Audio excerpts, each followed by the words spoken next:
Rabbi इश्रह ली सदरी व यस्सिर ली अमरी वहलुल उक़दतम मिन लिसानी यफ़क़हू क़ौली। अस्सलामु अलैकुम स्टूडेंट्स, मैं हूं हसन रज़ा और आज का हमारा लेक्चर कोरोइयन पे है।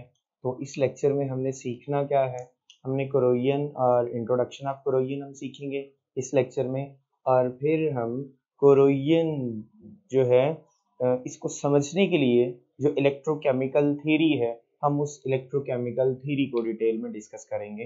तो आए हम शुरू करते हैं जी। तो सबसे पहले हम कोरोइयन को डिफाइन करते हैं, कोरोइयन को समझते हैं कि ये कोरोइयन है क्या। एक तो हमारे पास जो डेफिनेशन दी हुई है हमारे सिलेबस में, किसी भी बुक में आप उठा के देख लें, एक डेफिनेशन दी हुई है, that is called as the slow and chemical decomposition या chemical decay of metals by the action of its surrounding medium is called corrosion. हम डेफिनेशन जो है इसको लिख लेते हैं ताकि हम इसको रिलेट कर पाए किसी भी जगह पे जब हम कोरोइयन के कॉन्सेप्ट को और जो है इलेबोरेट कर रहे हो। तो क्या डेफिनेशन है, द स्लो या it is the slow and chemical decay. बच्चों बात याद रखनी है, chemical decay, chemical decay of metals by the action of surrounding medium is called corrosion. By the action of surrounding medium is called corrosion. Okay, slow and chemical decay of metals by the action of their surrounding medium is called कोरोइयन। तो अब हम समझते हैं जी कि कोरोइयन जो है इसमें या किसी और डिके में क्या डिफरेंस है। फॉर एग्जांपल हमारे पास जो है वो ये मेटल्स के पीसीज पड़े हुए हैं। ओके, आपके पास अगर मैं समझाने के लिए बात करूं तो हमने आयरन ले लिया, स्टील ले लिया। स्टील चूंकि प्योर मेटल नहीं है, वो तो आयरन की ही एक कमर्शियल फॉर्म है। तो हम जो है वो सोडियम मेटल का पीस ले लेते हैं एक, फॉर इंस्टेंस, ठीक है। हमारे पास आयरन है, हमारे पास एल्यूमिनियम जो आजकल बहुत ज्यादा घरों में यूज हो रहा है। उसके बाद हमारे पास जो है कोई और metal, copper, which is also used in our daily life. उसके बाद सिल्वर, और एक और हम मेटल ले लेते हैं दैट इज गोल्ड। ये भी हम सब की देखी भाली हुई मेटल्स हैं, ये सारी की सारी। जब से पैदा हुए हम लोहे के साथ वाकिफ हैं, एल्यूमिनियम के साथ पिछले चंद सालों से बहुत ज्यादा वाकिफ हो गए हैं, कॉपर के साथ भी इसी तरह से, जिसको हम आम जुबान में तांबा कहते थे, उसके साथ भी अच्छी तरह से वाकिफ हैं। फिर चांदी, सिल्वर जो है उसके साथ भी हम वाकिफ हैं। उसकी वजह जो है वो ये तो है ही कि इसके यूजेस कमर्शियली बहुत ज्यादा हैं, बट इसका हमारे कल्चर के साथ बहुत गहरा रिलेशन है, और सोने का भी, ऑर्नामेंटल, ये दोनों जो हैं वो मेटल्स हैं। कॉपर भी इनके साथ जो है वो कहीं ना कहीं यूज हो जाता है।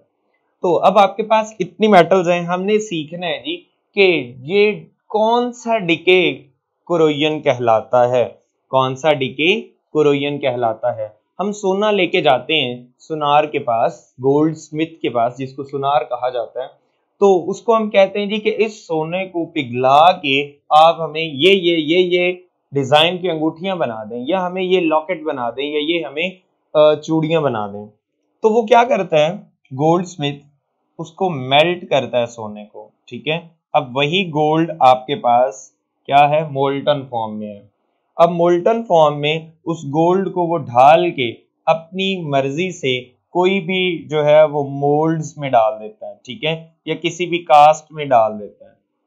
अब ये जो कास्टिंग्स में उसने नए डिजाइन्स पे आपको जो वो सोना है वो मोल्ड करके दे दिया है, तो बीच में ये जो मोल्टन स्टेट आई थी, क्या ये उसका डिके था?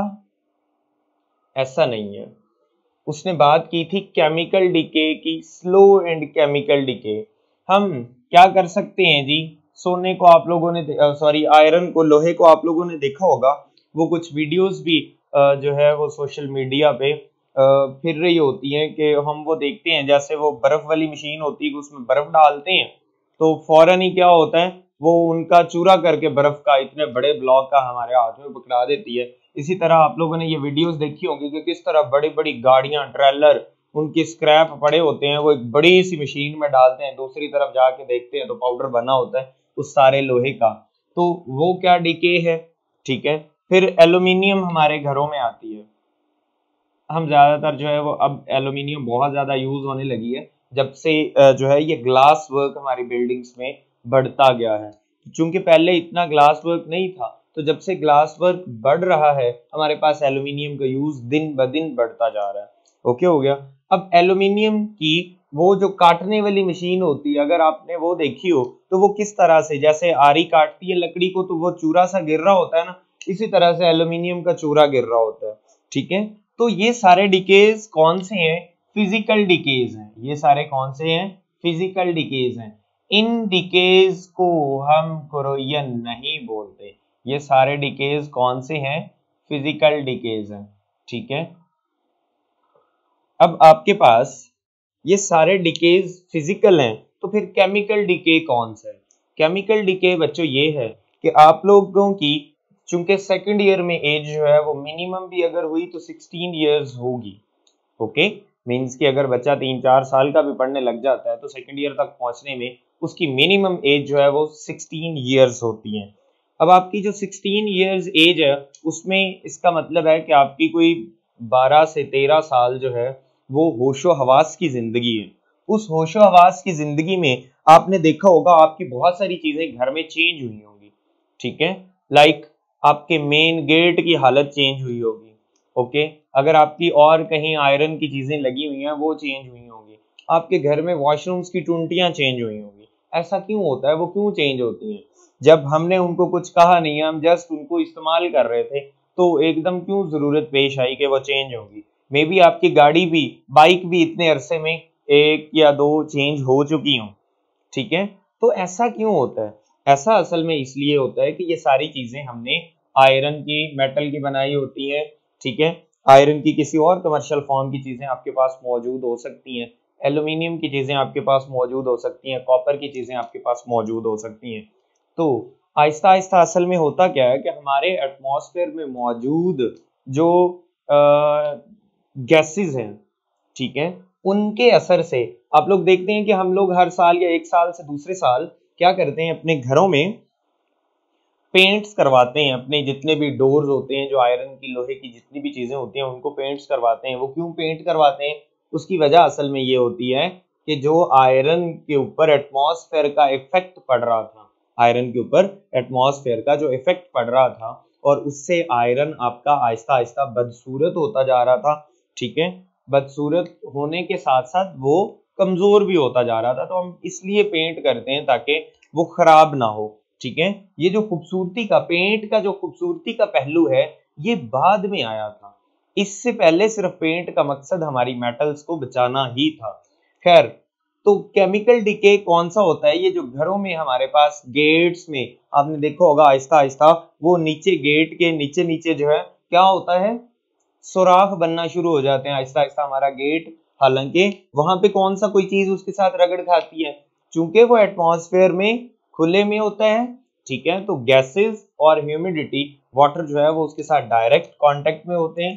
तो अगर कभी उन्हें मौका मिल जाए कि पेंट के अंदर से वो आयरन के साथ अटैच हो जाए, वाटर और गैसेस, तो हमारा जो गेट है वो आहिस्ता आहिस्ता से टूट फूट का शिकार होना शुरू हो जाता है। That is called as corrosion. अब एक और चीज जो कि छोटी क्लासेस का कॉन्सेप्ट है, और वो कौन सा है? What is rusting? What is rusting? तो बच्चों, आप लोगों ने ये बात याद रखनी है कि हर मेटल की कोरोजन रस्टिंग नहीं कहलाती। आप लोग रस्टिंग को कोरोजन के साथ कभी भी मिक्सअप ना कीजिएगा। जस्ट कोरोजन ऑफ आयरन, सिर्फ आयरन की जो कोरोजन है, corrosion of iron is called rusting. ठीक है, अब समझ आई कि आपके पास रस्टिंग जो है ये क्या है। रस्टिंग हम कोरोजन के नहीं बोलते, बल्कि corrosion of iron just called as rusting.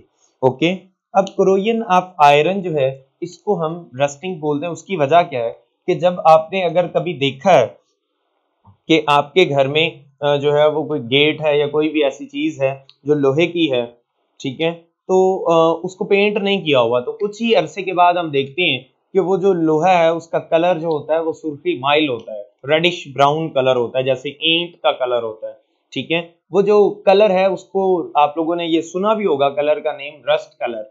उसको रस्ट, उस कलर की वजह से इसको जो है वो रस्ट कहा जाता है, जंग कहा जाता है। तो आपके पास जो कोरोजन ऑफ आयरन है उसमें सिर्फ ये कलर होता है, इसलिए इसको रस्टिंग बोलते हैं। क्लियर हो गया। उसके बाद वो बोलते हैं जी कि हमारे पास ये जो केमिकल डिके है, इस सराउंडिंग मीडियम को अगर हम फॉलो करें कि what is the surrounding medium, तो हमारे पास जो है वो दो केसेस हो सकते हैं। वो दो केसेस कौन से हो सकते हैं कि आपके पास एयर में मौजूद गैसेस हैं और आपके पास सराउंडिंग मीडियम में मौजूद वाटर भी साथ है, वाटर प्लस एयर है। ओके, तो आपके पास कोरोजन के दो केसेस हो सकते हैं। अब वो जो कोरोजन के दो केसेस हैं वो क्या हैं, उनके ऊपर अगर हम जो है डिटेल से उनको हम डिस्कस करें, तो आपके पास फॉर एग्जांपल ये एक मेटल पड़ी हुई है, ठीक है, तो इस एयर में क्या चीजें मौजूद हैं, ऑक्साइड्स मौजूद हैं, ठीक है, कार्बोनेट्स मौजूद हैं, और आपके पास जो है सल्फाइड्स मौजूद है। अच्छा, ये एयर के अंदर कार्बोनेट, सल्फाइड्स और ऑक्साइड्स, ऑक्साइड्स तो खैर होते हैं, मीन्स के कार्बन के ऑक्साइड्स हैं, सल्फर के ऑक्साइड्स हैं, but sulphides as such air में मौजूद नहीं होते। ये होता क्या है, आपके पास ये कार्बोनेट मीन्स के कार्बन ऑक्साइड्स होते हैं, आपके पास O2 ऑक्सीजन होती है और आपके पास सल्फर होती है, ठीक है। सल्फर मेटल के साथ मिलके सल्फाइड्स बनाती है, ऑक्सीजन ऑक्साइड्स बनाती है और कार्बन के ऑक्साइड्स कार्बोनेट्स बनाते हैं, ठीक है। अब आपके पास मेटल के कार्बोनेट्स बने, ऑक्साइड्स बने या सल्फाइड्स बने, इसका मतलब ये है कि आपके पास आयरन फॉर एग्जांपल ये मेटल थी, ओके, और आयरन का ऑक्साइड अगर आपके पास बन जाता है Fe2O3, ये अब आपके पास मेटल नहीं रही, ना ही इसकी रिजिडिटी उस लोहे की जितनी जो हम यूज करने के लिए लेके आते हैं, सरिया लेके आते हैं या कुछ भी उसकी कोई एक चादर लेके आते हैं, उसका डोर लेके आते हैं, इसकी ताकत इस जितनी कभी भी नहीं है, और ना ही अब ये मेटल रह चुका है। ओके, ये क्या हो गया, केमिकली कोरोड हो गया, केमिकली इसका डिके हो गया, मेटल से ये मेटल ऑक्साइड में चेंज हो गया। क्लियर हो गया। इसी तरह इसके कार्बोनेट्स हैं, अब इसके हाइड्रो ऑक्साइड्स भी होते हैं, लेकिन वो बाद में हम पढ़ते हैं। तो ये जो काम है एयर की मौजूदगी में होता है, बट जस्ट एयर में ये जो कार्बोनेट ऑक्साइड्स या सल्फाइड्स बनते हैं, कुछ मेटल्स के केस में ये होता है कि उसके कार्बोनेट, सल्फाइड्स या ऑक्साइड्स उसी मेटल के ऊपर जो है वो एक कॉम्पैक्ट सी लेयर बना लेते हैं, ठीक है।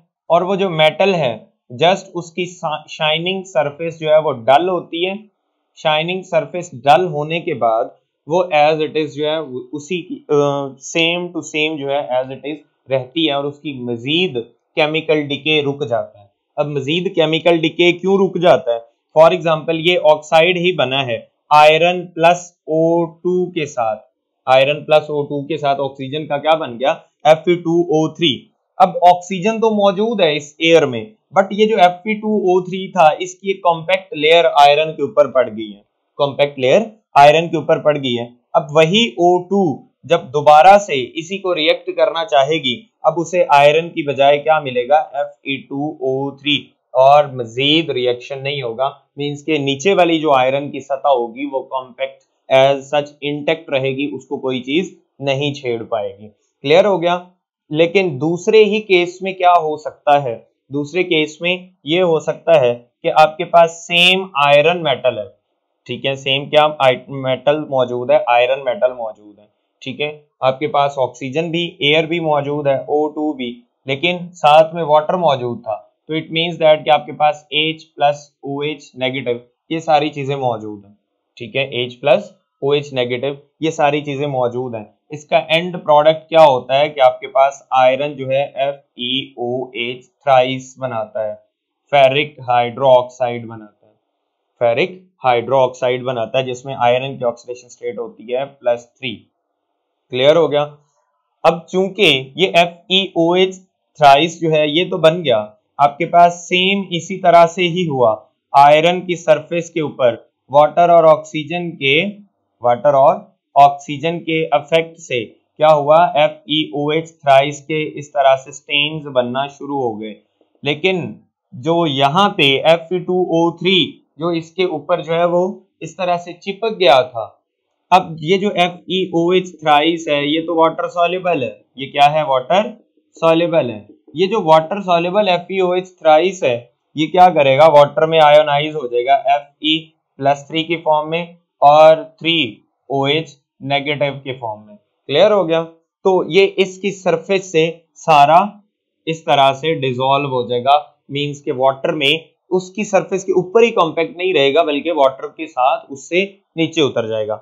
आहिस्ता आहिस्ता क्या होगा, आयरन यहां से, अब जब भी ये रिएक्शन होगा फिर से आयरन मौजूद होगा नीचे, क्योंकि ऊपर वाली FeOH थ्राइस की लेयर तो उतर गई है, दोबारा से आयरन फिर वाटर के साथ रिएक्ट, फिर FeOH थ्राइस उसी वाटर में डिसॉल्व भी हो जाएगा जो उस एटमॉस्फेयर में मौजूद है, और मजीद वाटर इसी तरह आयरन के साथ in the presence of oxygen react करता रहेगा और आखिरकार आप देखेंगे कि आपका वो जो डोर है जहां पे कोरोजन हो रही थी या वो कोई भी टुकड़ा है आयरन का, उसके अंदर सुराख होना शुरू हो गए, या सुराख नहीं भी हो रहे तो उसकी लेयर्स पिपड़ियों की फॉर्म में जो है वो उतरना शुरू हो जाती हैं। These are the two cases of the corrosion। Clear हो गया? कोरोजन आपके पास इस तरह से हो सकती है। अब वाटर ना तो सिर्फ इस बनने वाले हाइड्रो ऑक्साइड या ऑक्साइड्स को अपने अंदर डिसॉल्व करता है, बट आल्सो ये क्या करता है, ये जो इलेक्ट्रोकेमिकल प्रोसेस है, इलेक्ट्रोकेमिकल प्रोसेस ही है ना कि ये आपके पास iron zero oxidation state form में था, कन्वर्ट किस में हो गया, Fe+3 में, वाटर अनआयोनाइज्ड इस फॉर्म में था, अब किस फॉर्म में आपको मिल रहा है, H पॉजिटिव फॉर्म में, OH नेगेटिव फॉर्म में, और ये ही इलेक्ट्रॉन्स मिलने की वजह से H जो पॉजिटिव था ये किस फॉर्म में चेंज हो जाता है, हाइड्रोजन गैस में चेंज हो जाता है। तो ये जो सारी चीजें हैं ये आपके पास क्या कहलाती हैं, chemical decay, and this process is called as electrochemical process. Water सिर्फ इनको अपने अंदर डिसॉल्व ही नहीं करता बल्कि इस इलेक्ट्रोकेमिकल प्रोसेस को क्या करता है, स्पीड अप भी करता है, या आप ये कह सकते हैं कि इसकी स्पीड को इंक्रीज कर देता है। क्लियर हो गया? मुझे उम्मीद है कि आप लोगों को कोरोजन जो है ये डिटेल में समझ आ चुकी होगी। इंशाल्लाह नेक्स्ट लेक्चर में हम इलेक्ट्रोकेमिकल सीरीज के बारे में डिटेल से डिस्कस करते हैं। तब तक के लिए अपना ख्याल रखिएगा। अल्लाह हाफिज।